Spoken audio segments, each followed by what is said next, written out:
Do solemnly swear that the testimony you're about to give before this court and jury to be the truth, the whole truth, and nothing but the truth, so help you God. Yes, sir. See right there, so make sure you speak directly into the microphone. Lieutenant, we start out by stating your name and spelling your last name for the record, please. My name is Richard Haas. Last name is H-A-A-S. You are retired from the University of Cincinnati Police Department? That's correct, sir. When did you retire? I retired last year, June. 2016? Yes, sir. So you were working there on July 19th, 2015? Yes, sir. Were you working that day, do you remember? No, sir, that was my off day. My partner was supposed to be, the other lieutenant was on that day. And what, did you work a typical shift for UC or a permanent shift? Yes, sir. What shift did you work? I was a second shift lieutenant. As such, were you a lieutenant in charge of Ray Tensley? Yes, sir. And for how long had you been Ray Tensley's supervisor? From the time he started working in our department, he came to my shift, and the whole time he was there. Okay. Did you have other duties with the UC Police Department besides supervising a shift? Yes, sir. What were your other duties? I was a firearms instructor. I was also a defensive tactics instructor. I also taught the terrorism and nuclear, biological, and chemicals, things like that. You have all that kind of training? Yes, sir. What, as a firearms instructor, did you ever instruct Ray Tensley? Yes, sir. Where? We did, our ranges were at Indian Hill range out there by Milford. And what does that training include? Well, we have a qualification that the state requires that we make everybody has to maintain those standards, and then we have training based upon pretty much what we have to endure or deal with at the university and the surrounding areas. Okay, well, then how about with the training, I assume you fire weapons at targets, correct? That's correct, sir. And what is the instruction with reference to that? Usually it's based upon the situations that they deal with, so I would have them mostly learn to shoot at center mass targets.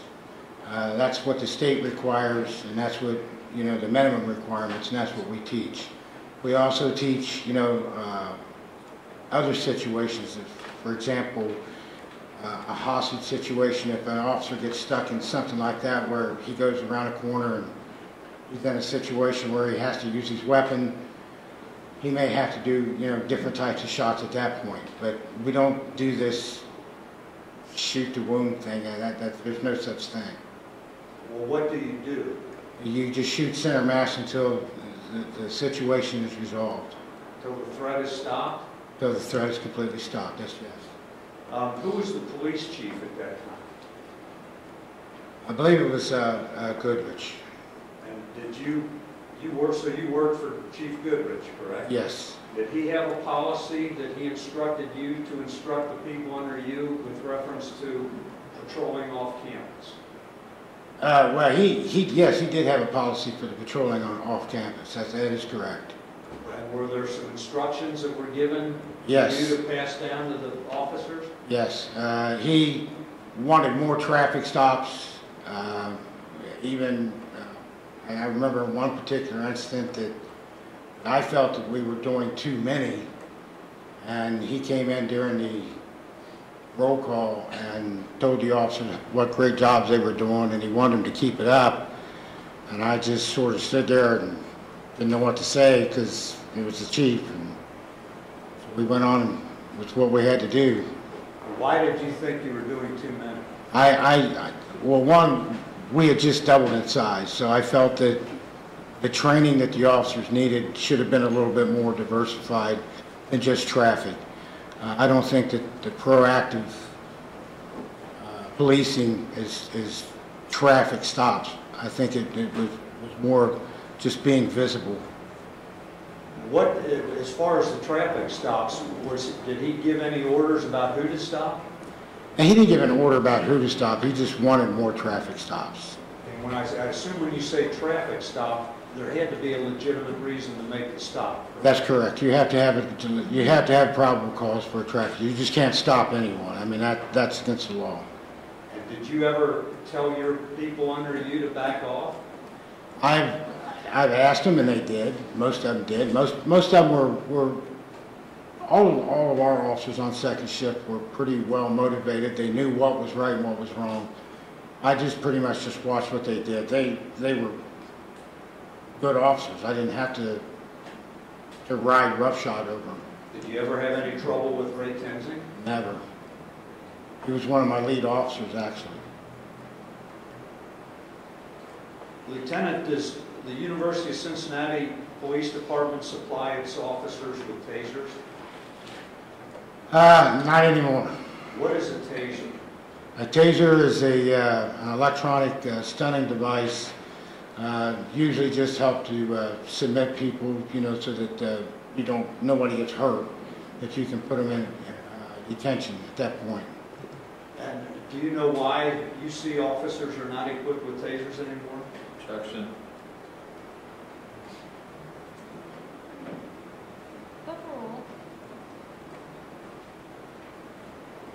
You can go ahead and answer.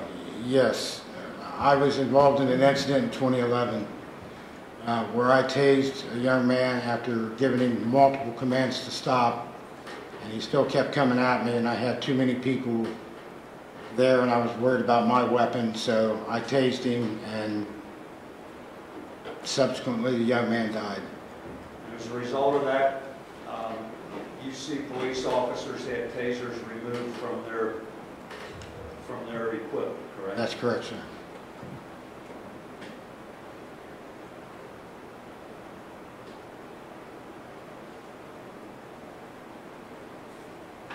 When you were conducting these traffic stops off campus, what was the purpose of that? The majority of the time, from my understanding, was that they were trying to get their presence known around the campus so that we could keep the robberies and the attempted break-ins and stuff like that, trying to drive those stats down. So we were trying to get more visibility around the campus. Were robberies and attempted break-ins and stuff like that a problem around the UC campus? Yes, sir, it was. And did the increased traffic stops have any effect on it, to your knowledge? Yes, sir, it did. What? It helped drive those numbers down. It helped drive a lot of the people away, because the young students that were like, they just weren't paying attention, and they were easy targets. So our job was to be out there, to be present, to show our presence around so that we could try to push the elements away that were preying on these kids. And you know that this case involves Ray Tenzing reaching into a motor vehicle, correct? That's correct. And would you agree with me that that's not a good tactic? It's not a good tactic, but it's not unheard of. I mean, there are times that you may have to. Each situation is different. Every single situation is always different. Would it be your opinion that an officer who reaches into a motor vehicle forfeits his right to live or to be free from serious injury? I don't agree with that.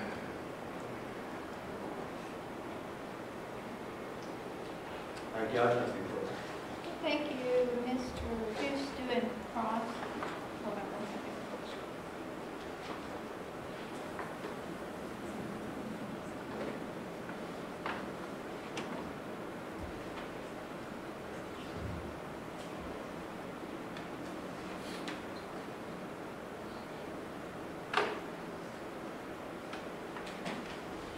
No questions, thank you. Okay, thank you.